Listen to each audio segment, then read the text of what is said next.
comunicación de la célula y el medio exterior está regulado por la membrana plasmática.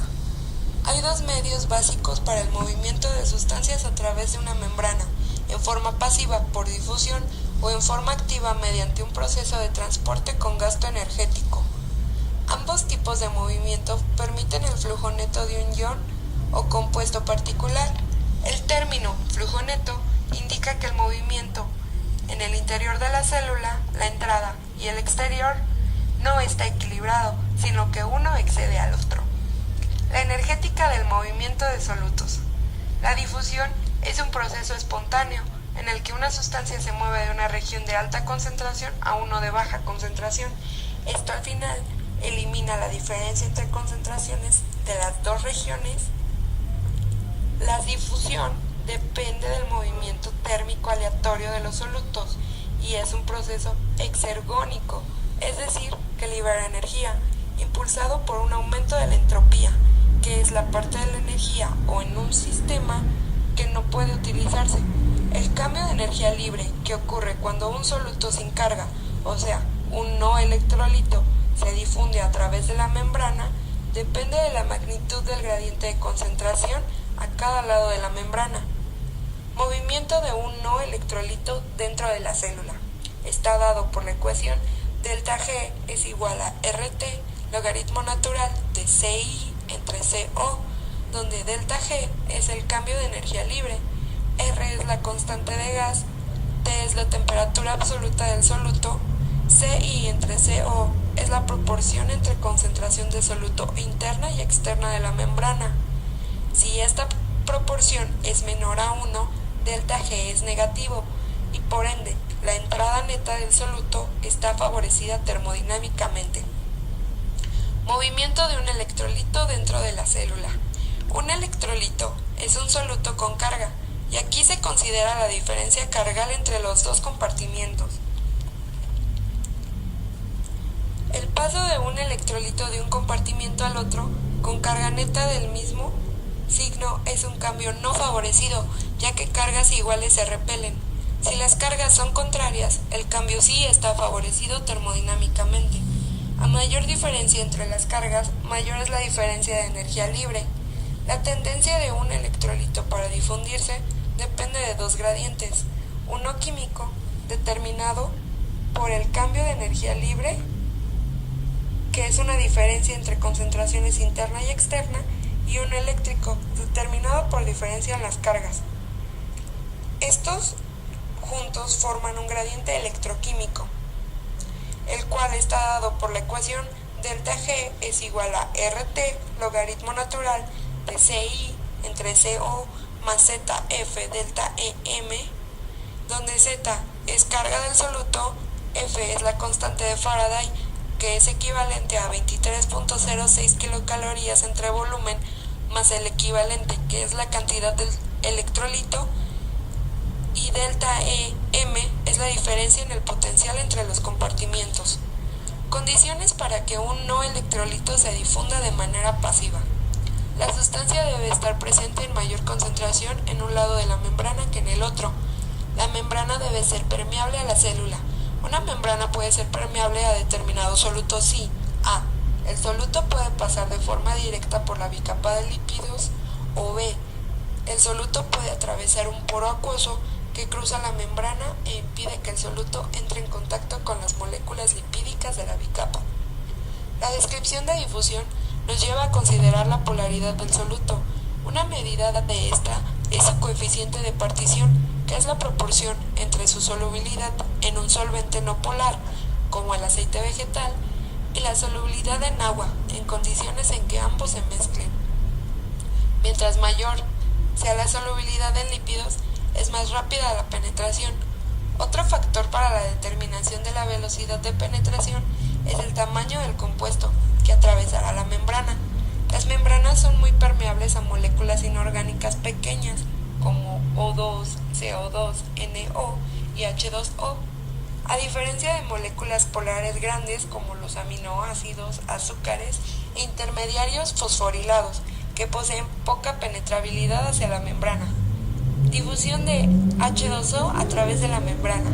Las moléculas de agua se mueven a través de la membrana con mayor rapidez que los pequeños solutos orgánicos o los iones disueltos. En comparación con los solutos, por su penetrabilidad, se dice que con el agua las membranas son semipermeables. El agua se mueve fácilmente de una región con menor concentración de solutos a una de mayor concentración. Este proceso se llama ósmosis. Al dividir en compartimientos mediante una membrana semipermeable, se dice que el compartimiento con mayor concentración de soluto es hipertónico o hiperosmótico. Si colocamos una célula aquí, la célula perderá agua por ósmosis y se encogerá, fenómeno conocido como plasmólisis. El compartimiento, por el contrario, cuando es menor la concentración del soluto, se describe como hipotónico o hipoosmótico. Al colocar en este una célula, ésta se hinchará, ya que capta agua por ósmosis, fenómeno conocido como turgencia. Por lo general, estos fenómenos son temporales, ya que después de minutos las células recuperan o pierden iones para lograr volver a su volumen original. Una vez que la concentración interna igual a la externa, el medio es isotónico o isoosmótico.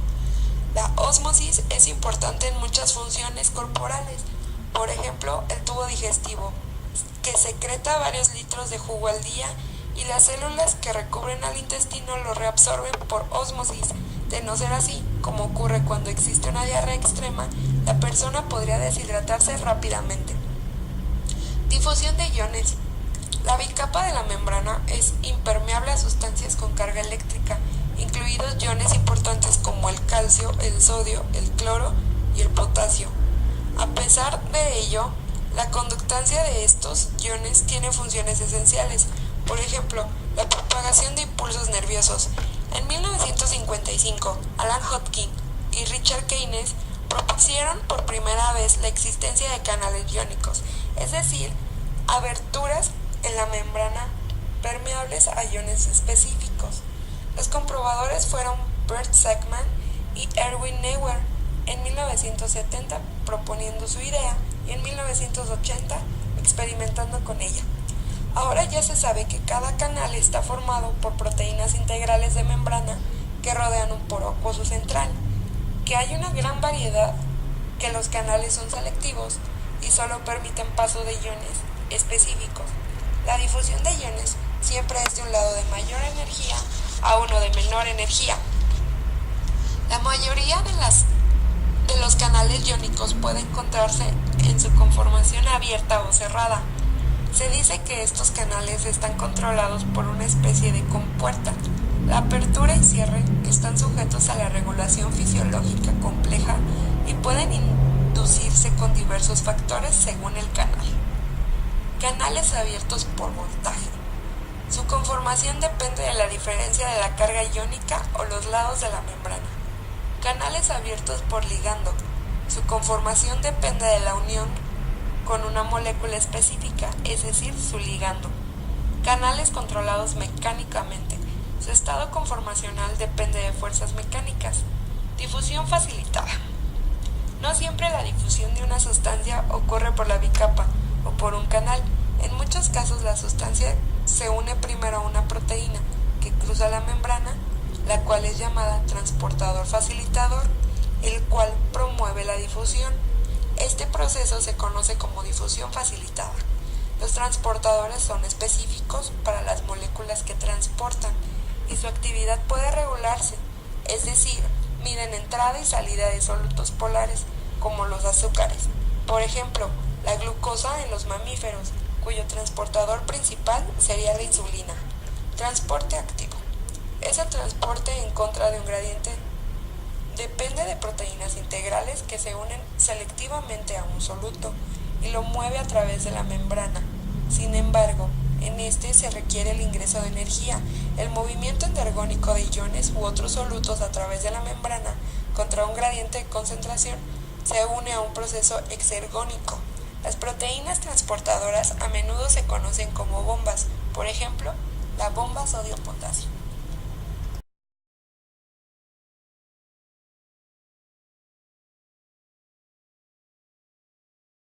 Ambos lados de la membrana la asemejan a un mosaico.